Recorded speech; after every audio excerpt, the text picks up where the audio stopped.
Alhamdulillah wa ashabihi wa man tabi'ahum bi ihsan ila yaumiddin. Amma ba'du. Izin bertanya Habibat, jelas? Jelas. Jelas ya? Naam. Alhamdulillah. Baik. Alhamdulillah, malam ini kita masuk pertemuan yang ketujuh terkait materi sorof. Pembahasan terakhir kemarin kita sampai di isim maf'ul. Sudah selesai. Dimulai dari fi'il madi, mudhari, amr, masdar, isim maf'ul, isim fa'il. Untuk fi'il nahyi tidak ada perlu yang kita bahas karena kalau kita lihat dari semester 1 kemarin fi'il nahyi tersebut diambil dari fi'il mudhari'nya. Jadi untuk hal-hal yang mungkin perlu diperhatikan terkait fi'il nahyi sama seperti halnya di pembahasan fi'il mudhari. Tinggal ditambahkan nahyan saja. Baik, insya Allah malam ini kita membahas isim zaman dan juga isim makan. Kalau saja nanti cukup, kita bahas yang terakhir, perubahan yang terakhir yaitu isim alat. Baik.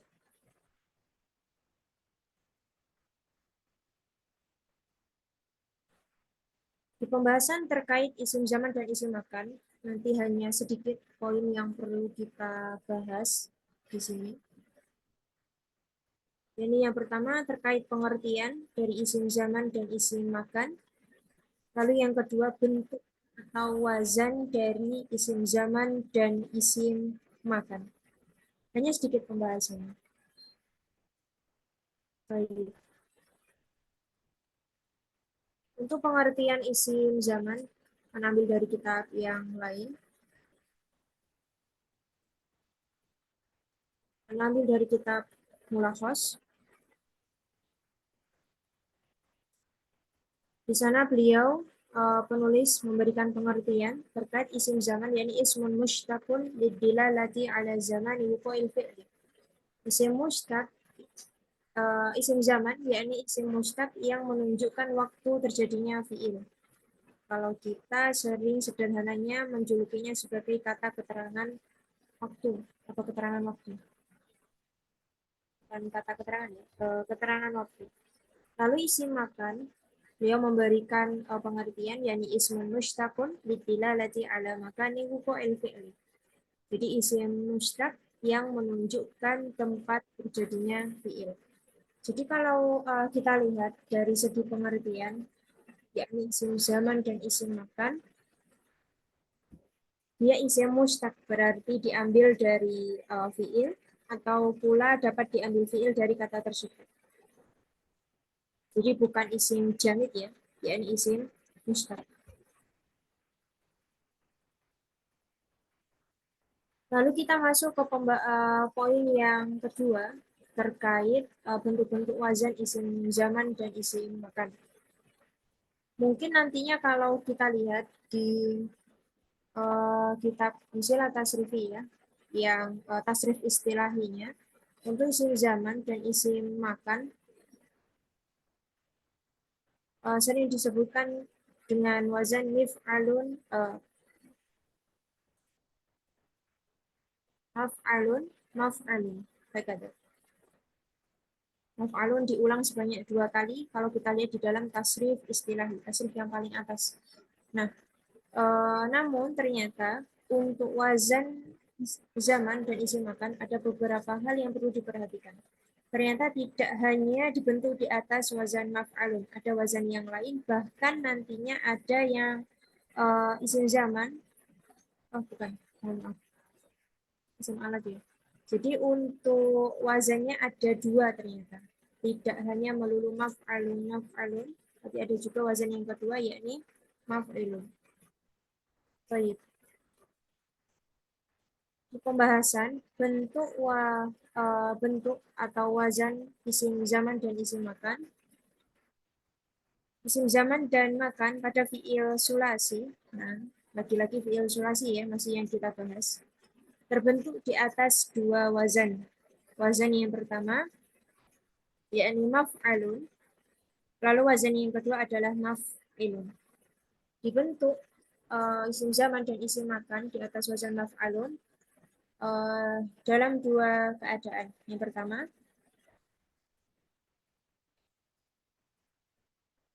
keadaan yang pertama adalah jika fiil tersebut diakhiri huruf illah atau mu'tal akhir. Maksud keadaannya. Contohnya ada jaro, huruf ilahnya berupa alif di sini, alif bengkong, menjadi majero.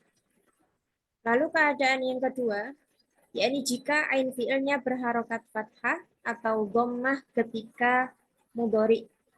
Anda kasih contoh satu satu. Nah,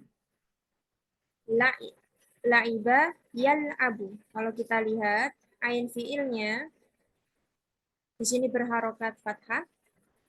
Lalu kata bayak tubuh. Kalau kita lihat di sini ain fiilnya berharokat dhammah. Maka isim zaman dan isim makannya dibentuk di atas wazan maf'alu. Kata yal'abu isim zaman dan isim makannya mal'abun. Yaktubu isim zaman dan isim makannya maktabu. Ini harusnya enggak anak kasih tanwin ya. Jadi dia enggak harus bomah tank di situ.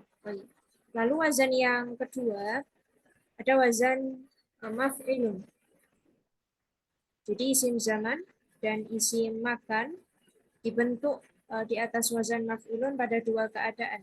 Yang pertama, jika fiil tersebut diakhiri huruf sahih dan ain fiilnya berharokat kasroh. Roja'a yarji'u. Kita lihat ain fiilnya di sini berharokat kasroh. Yarji'u. Maka isim zaman dan isim makannya dibentuk di atas wazan maf'ilun yarji'u marji'u. Marji'u. Lalu keadaan yang kedua, jika fiil tersebut diakhiri huruf sahih dan huruf pertamanya berupa huruf ilat. Kalau dibentuk wazan maf'alun itu tadi huruf ilahnya ada di akhir, lalu untuk wazan maf'ilun justru huruf ilahnya ada di huruf pertamanya. Contoh, ambil satu fiil, ada wa'ada, yaitu isim zaman dan isim makannya yakni mau'idun. Jadi untuk isim zaman dan isim makan, wazannya itu enggak cuma maf'alun aja. Ada kalanya dia dibentuk di atas wazan maf'ilun pada dua keadaan yang tadi sebelumnya kita bahas. Jadi kalau kita lihat kefokusannya, bisa dilihat kalau dia memang huruf ilah, kita lihat dulu apakah huruf ilahnya ada di awal ataukah di akhir. Apakah huruf ilahnya ada di awal atau di akhir.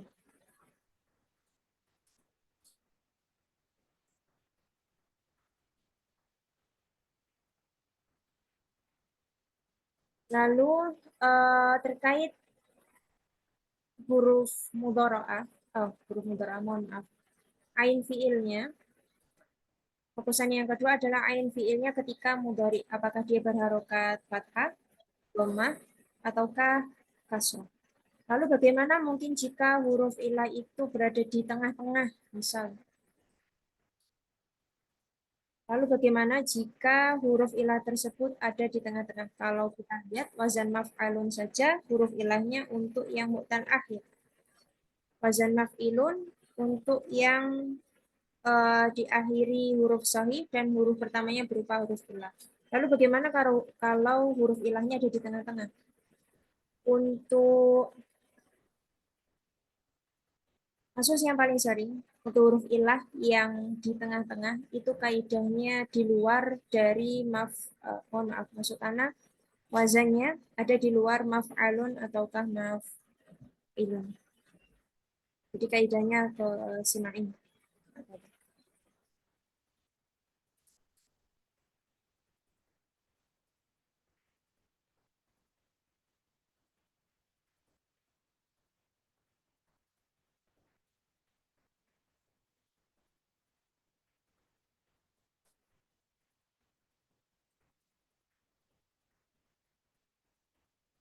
Dan itu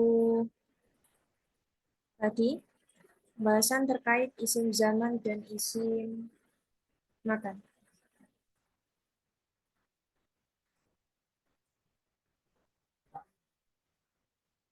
Baik, mungkin sebelum kita lanjut untuk isim alat, gunakan soalan. Ada pertanyaan, Habibah? Saya Ustazah. Taib, tafadhali. Eh, Tadi kan yang dia bisa jadi maf'il, maf'il kalau depannya tadi fi'il tersebut diakhiri huruf sohih dan huruf pertamanya huruf ilat. Huruf ilat itu kan waw, ya sama satu.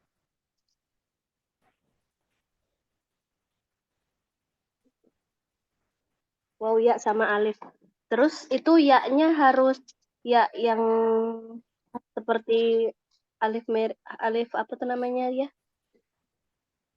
Seperti alif maksura itu atau ya biasa? Kalau misalkan kayak ini contoh di buku tasrif itu ya fa'ah, tapi di isim zamannya masih tetap mau maifa'u, maifaun, bukan pakai i lagi. Berarti tetap kembali ke kaidah simai lagi, gitu.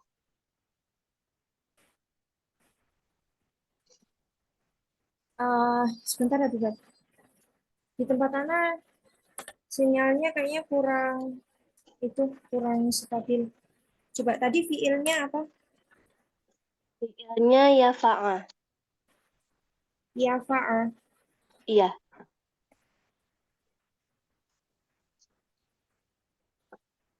Kalau di kitab tasrif, halaman 6. Halaman berapa nih? Halaman 7.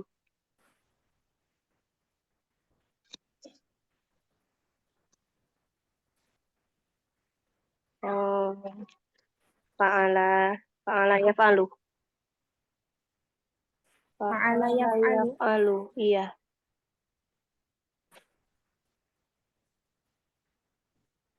kitab Amsilah Tasrifiyah ya. iya. Eh, iya itu. Turun lagi. Oh, Itu tuh. ayai fa'u. Itu Oh iya yang iya. keempat. Fa'ala belakangnya masih Mai oh, fa'u. Oh, tetap ada. tetap fathah, Iya. bukan kasroh. Berarti Hmm, kembali ke simai lagi ya.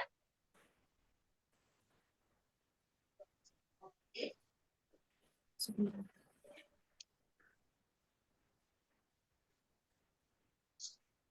Naam. Ada. Masih. Oh iya iya, iya. Benar sekali.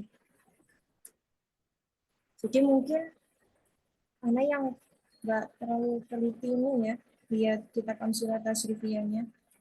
Jadi ini yang Ana ambil nggak cuma dari kitab Amsilah Tasrifiyah. Barokallah tadi inti Habibat di siapa tadi? Untuk yang di kitab Amsilah Tasrifiyah itu benar. Ana lupa cantumkan di sini. Jadi untuk yang huruf ilahnya di awal itu tadi ya, ada beberapa memang dia tidak dibentuk di atas wazan maf'alun, justru dia tidak di atas wazan maf'ilun, tapi justru sebaliknya di atas wazan yang utama yakni maf'alun. Baik, jumlahnya enggak banyak, tapi kaidah yang anak ambil ini, yang anak tuliskan di sini, baik, kalau kamu yang santai. Nanti coba anak update isinya ya. Ada perlu catatan tambahan. Anak kelupaan. Tapi kalau pakai yang ini contohnya apa? Adama berlauk, dia laki-laki berlauk. Kalau dijadikan isim salah isim. Wazan makan tetap dianya ma'adimun. Jadi mungkin memang ada dua kemungkinan kali ya. Bisa dia kasroh, bisa dia fathah. Naam, hakada. Jadi kalau yang anak tuliskan di sini mengambil dari kitab Mulakhas sama kitab Alfiyah. Nah, di sini. Mungkin di kitab Amsilah Tasrifiyah ini anak kurang cermatnya di sini. Memperhatikannya di bab yang ini. Baik, Mas Santi. Terima kasih ya Dibat. Nanti coba anak update lagi di sini. Baik. Baik. Selain itu, ada lagi mungkin?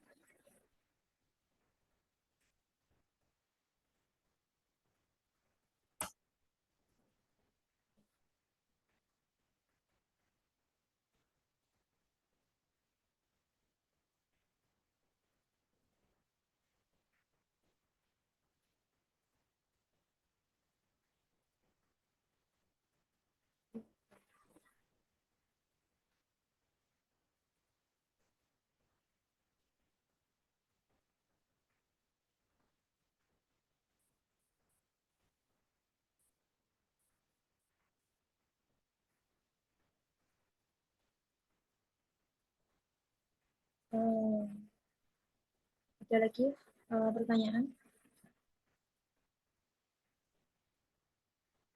Belum mungkin.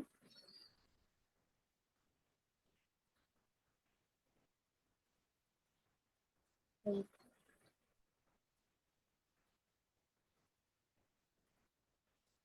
Jadi kalau kita lihat tadi fi'il yafa'a ya ifa'u, ini huruf ya-nya masih dipertahankan ya. Ini mungkin masih ada kaitannya sama kasusnya kayak fi'il wahama kemarin. Wahima apa wahama kemarin. Nah, hingga dia hampir mirip. Masih dipertahankan huruf ilahnya, tidak diubah. Baik. Kalau mungkin memang belum ada pertanyaan, munculnya nanti, Kak Gasa, coba kita bahas isim alat. Itu perubahan yang terakhir pada tasrif istilahi. Yang belum kita bahas, yakni isim alat.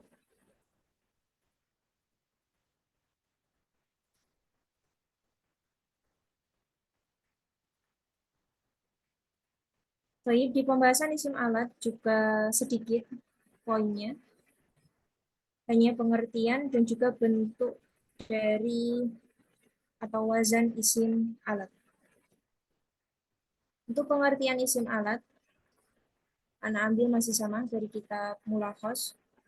Kalau Ana lihat pengertian di situ yang paling ringkas dari sekian kitab. Jadi untuk isim alat, dia memberikan pengertian, yakni ismun mushtaqun lidilalati alal adatil lati waqa'a bihal fi'l. Jadi isim mushtaq yang menunjukkan perangkat. Kalau kita isim alat ya alatnya, perangkat terjadinya fi'il tersebut. Untuk bentuk wazan atau wazan isim alat itu ada 3. Baik. Jadi isim alat dibentuk dari fi'il sulasi muta'addi. Nah, kalau untuk fi'il sulasi lazim tidak ada. Dari fi'il sulasi muta'addi yakni fi'il yang membutuhkan objek dengan 3 wazan simai. Wazan yang dipakai sehingga perlu untuk merujuk pada lisan dan tulisan Arab atau kamus. Mungkin yang untuk tasrif istilahi itu biasanya pakai mif'alun, tapi ternyata untuk isim alat sendiri ada 3 wazan. Ada 3 wazan. Nah, jadi tidak Yang perlu diperhatikan adalah tidak dapat dipastikan. Nah, itu yang menjadi catatan utamanya untuk isim alat. Baik, di sini wazan yang pertama, yakni ada mif'alun. Mif'alun. Di sini ada miftahun. Contohnya ada banyak, Anda ambil. Miftahun, kunci. Minsyarun, minsyarun gergaji. Minsyarun gergaji.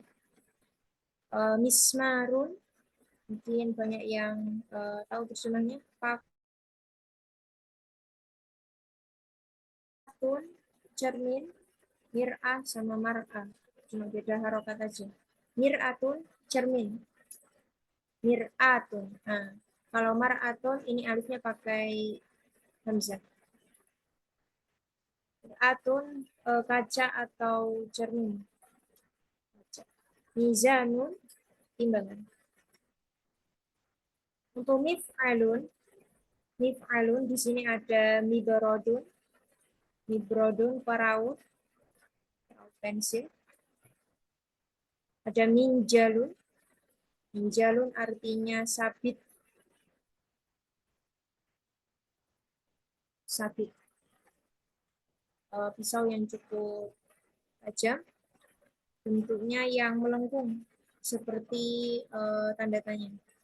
Jadi bukan golok ya, sabit. Sabitnya yang melengkung seperti itu.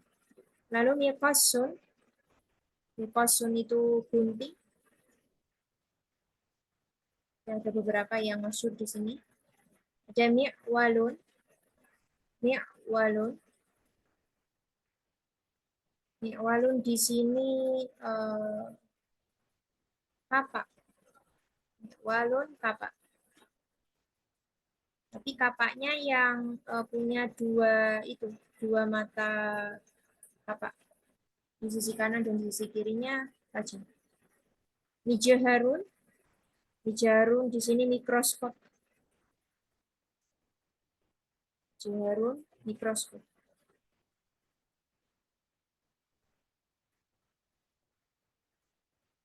Di sini ada lagi wazan simai, yang ketiga ada mif'alatun. Mif'alatun, mikwatun, mikwatun, setrika. Misfatun, saringan. Ilaqotun, sendok. Mitrokotun, palu. Mitrokotun, palu. Ada juga miknasatun, sapu. Mungkin beberapa sudah ada yang sering dengar terkait mikrofon. Jadi untuk isim alat tidak melulu dibentuk di atas wazan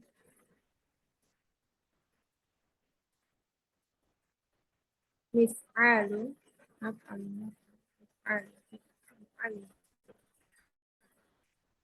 dan mif'alun, ada mif'alun. Nggak mesti kalau kita lihat di kitab Amsilah tas review.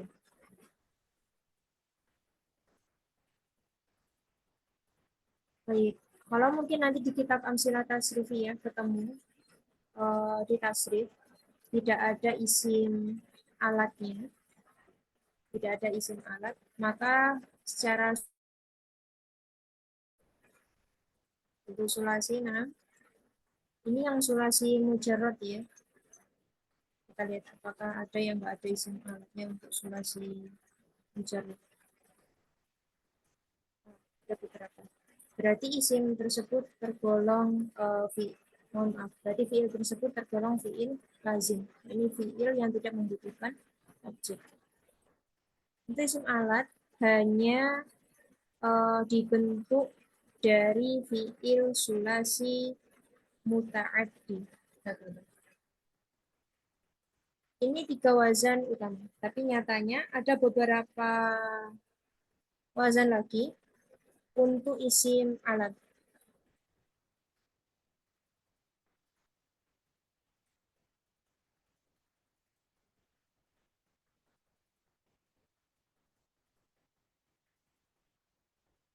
Kita lihat ke bawah. Nah, di sini. Terkadang isim alat tidak dibentuk di atas 3 wazan sebelumnya. Meskipun tidak dibentuk di atas 3 wazan sebelumnya, tapi tetap dia menunjukkan perangkat terjadinya fiil. Di sini ada kolamun, pena, syakus, syakus itu freezer, freezer, itu bukan kulkas tapi freezer. Syaukah, garpu, ya mungkin alat untuk menusuk makanan atau bagaimana alat untuk mengambil makanan. Nah, sikin, pisau, alat untuk memotong. Nah, jadi kalau kita lihat dari pengertian yang ada, tadi kan disebutkan kalau isim alat itu isim mustaq ya, isim mustaq. Tapi nyatanya ada beberapa yang mungkin tidak diambil dari 3 wazan tadi ya. Untuk yang di luar 3 wazan utama ini, ada beberapa isim alat itu tidak diambil dari fiil manapun. Nah, contoh ada kolamun, syakus, syauka, sikin. Nah, jadi dia nggak diambil dari fiil mutaaddi itu tadi, tapi dia tetap menunjukkan, bahkan tidak ada wazannya di sini, tidak ada wazan yang khusus meskipun dia tidak dibangun di atas wazan tertentu, asalkan dia menunjukkan perangkat terjadinya fiil, dia tetap tergolong isim alat. Lalu ada lagi, ini tidak semua negara, ada di negara Mesir, Majmu' Lughah Arabiyah di Mesir. Di sana membolehkan wazan fa'alatun untuk menunjukkan isim alat. Tapi lebih masyhur ya mungkin dari sallaja. Sallaja itu kulkas. Sallaja kulkas. Gosala. Gosala ini mesin cuci. Syawaba. Syawaba ini pemanggang. Ada koroma. Koroma itu pelubang kertas. Koroma ini pelubang kertas.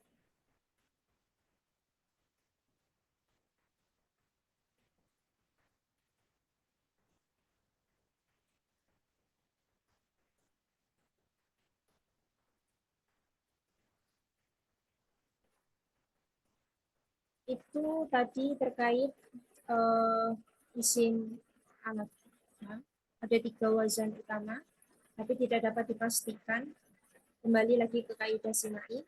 Lalu ada beberapa yang di luar dari 3 wazan isim alat. Ada yang tidak dibangun di atas wazan apapun. Nah, tapi dia tetap menunjukkan peraga dari alat peraganya fiil tersebut. Ada lagi wazan tambahan, itu diresmikan oleh Majma' Lughah Arabiyah di Mesir. Nah, terkadang ada beberapa negara mungkin tidak bisa atau tidak menggunakan kata tersebut.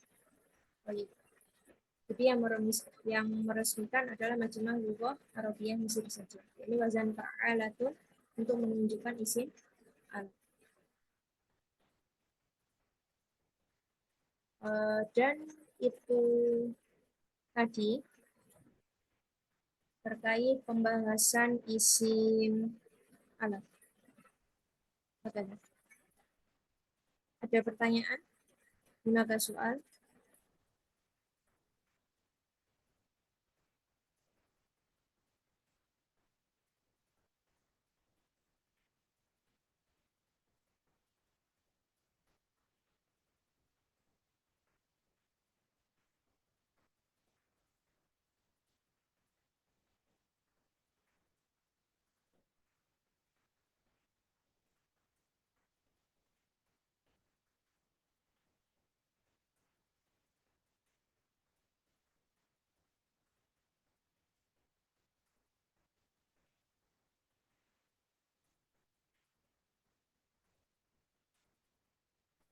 Baik, kalau memang belum ada pertanyaan, coba kita lihat kitab Amsilah Tasrifiyah di sini. Baik. Contoh di bab pertama terkait fi'il sulasi mujarrad. Jadi nanti yang kita bahas di semester 2 itu hanya fi'il sulasi saja. Tidak nyampe ke rubai, humasi, ataupun sudasi bahkan. Hanya sulasi, lalu bahas sulasi mazid. Kita masih di sulasi mujarrad. Di bab sulasi mujarrad di kitab Amsilah Tasrifiyah yang pertama, urutannya nggak sama ya sama kitab Syaraf Al-Kafi. Yang pertama dibahas ada fa'ala yaf'ulu. Di sini kalau kita lihat fiil-fiil yang beliau ambil sebagai contoh, ini lengkap ya, sampai ke isim alatnya pun ada. Berarti fiil yang beliau contohkan ini tergolong fiil muta'addi. Jadi membutuhkan objek. Andai saja kalau kita lihat di sini mungkin sedikit jangan sampai kebingungan ya. Mungkin ada beberapa mungkin yang kebingungan. Nah ini ajwaf wawi. Ajwaf wawi kita jangan jangan ambil pusing di huruf wawinya saja. Fokusnya di ajwafnya saja.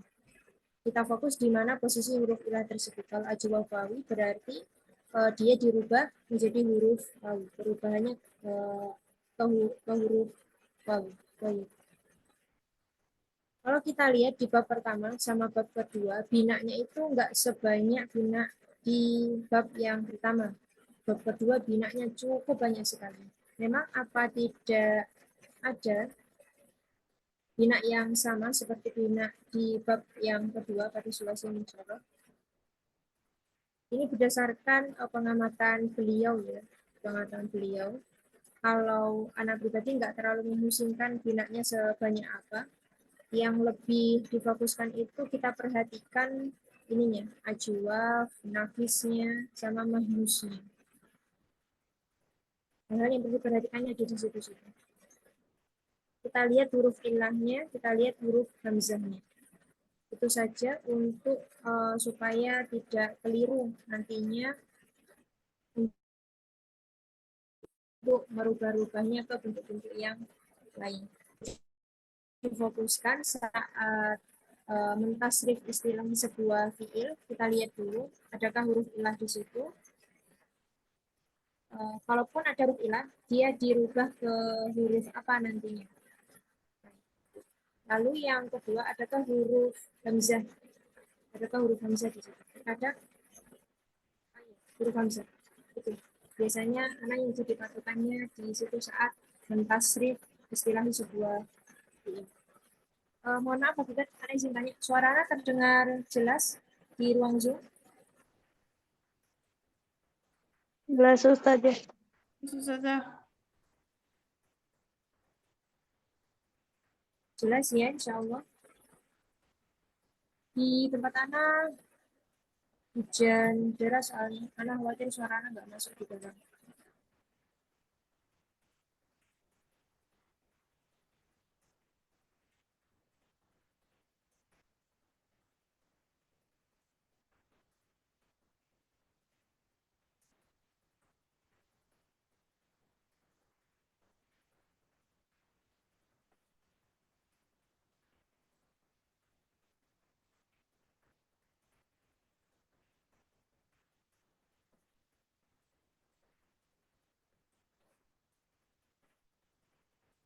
Nah, nantinya untuk bab sulasi mujarrad itu kalau di kitab Amsilah Tasrifiyah hanya sampai halaman 7.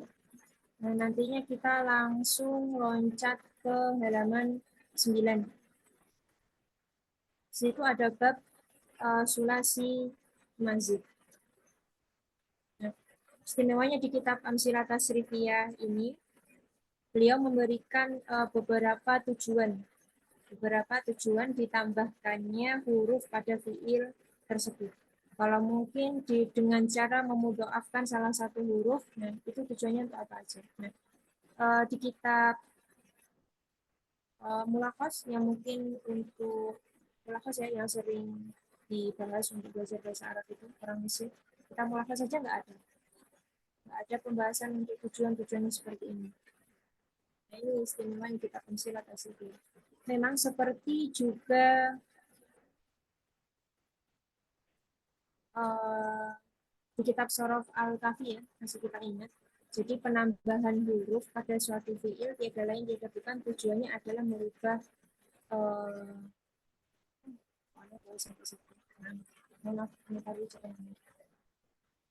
ini nantinya dibahas satu per satu, cukup banyak mungkin binanya ya. Jangan terlalu teruskan di dua situ saat mentasrif suatu fiil. Adakah huruf ilangnya? Lalu huruf ilangnya kembali ke huruf apa memang kalau berubah? Aslinya apa?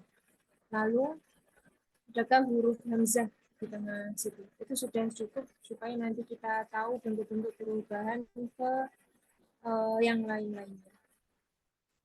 Cukup banyak ya untuk penambahan ini di sulasi masjidnya. Baik. Insya Allah kita bahas mulai pertemuan depan terkait fiil sulasi masjid. Baik. Gunakan soalun apa? Ada pertanyaan Habibah?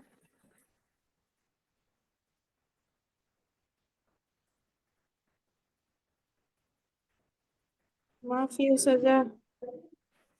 Ya, apa balik? Maaf ya Ustazah.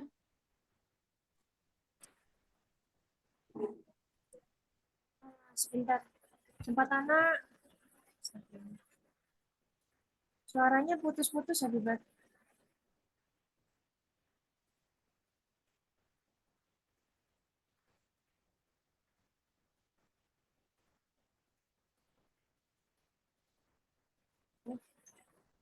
Nggak ada yang masih. Baik.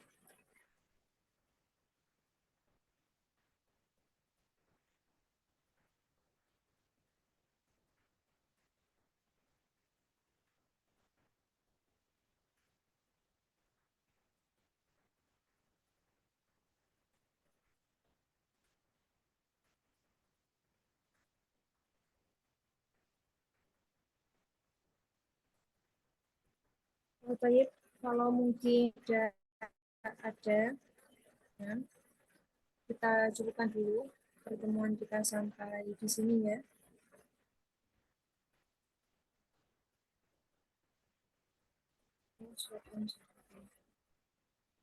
Kita cukupkan dulu pertemuan kita sampai di sini. Insya Allah anak update untuk evaluasinya. Jadi keaktifan terlibat, ambil dari itu, ambil dari pengerjaan kuesionernya. Baik.